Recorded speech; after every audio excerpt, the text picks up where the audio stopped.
দেশারি সংঘের লিঙ্গভিত্তিক সচেতনতা র্যালি বৃহস্পতিবার খড়িবাড়ি পানিশালী দেশারি সংঘের পক্ষ থেকে স্কুলের বাচ্চাদের নিয়ে লিঙ্গভিত্তিক সচেতনতা র্যালি করা হয় খড়িবাড়ি জুড়ে।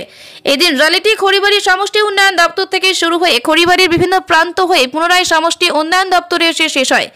র্যালিতে নারীদের নিয়ে বিভিন্ন সচেতনমূলক বার্তা দেওয়া হয়। উপস্থিত ছিলেন খড়িবাড়ি পঞ্চায়েত সমিতির সভাপতি রত্না রায় সিংহ, খড়িবাড়ি গ্রাম পঞ্চায়েত উপপ্রধান লাকি তির্কি, দেশারি সংঘের সভাপতি মিনতি রায় সহ অন্যান্যরা। লিঙ্গভিত্তিক সচেতনতা র্যালি পরিচালনায় খড়িবাড়ি পানিশালী দিশারি সংঘ।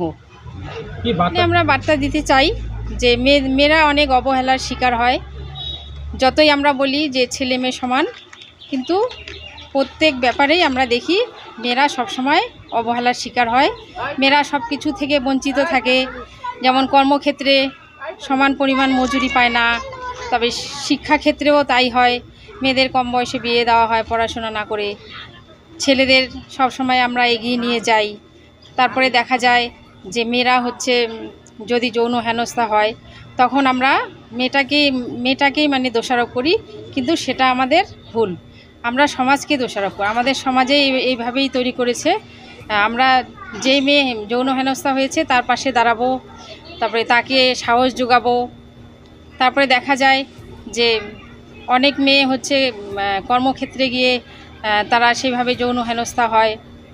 যে আমরা যে মানে শারীরিক যে যৌন হেনস্থা হয় সেটা না, সেটা ইশারায় হয়, কেউ স্পর্শ করে, আবার মানে বিভিন্নভাবেই হয়ে থাকে কর্মক্ষেত্রে যৌন হেনস্থা। হ্যাঁ, ফোনেও হয়। তো এরকম যদি হয় তো আমাদের কাছে সাইবার সেল আছে 1930, তারপরে 112 আছে। আমরা কোনো মেয়ে যদি বিপদে পড়ে আমরা সাথে সাথে আমরা বার্তা দিব যাতে এই নাম্বারে ফোন করে, তবে হেল্প পাবে আর কি। র্যালি হয়েছে আমাদের খড়িবাড়ি বিডিও অফিস থেকে খড়িবাড়ি হাই স্কুল, আবার ফিরে এসেছি এখানেই খড়িবাড়ি বিডিও অফিস। আপনার নাম? আমার নাম জ্যোৎস্না রয় বর্মন, এসডির সিআরপি, আবার STCM-এরও BLT।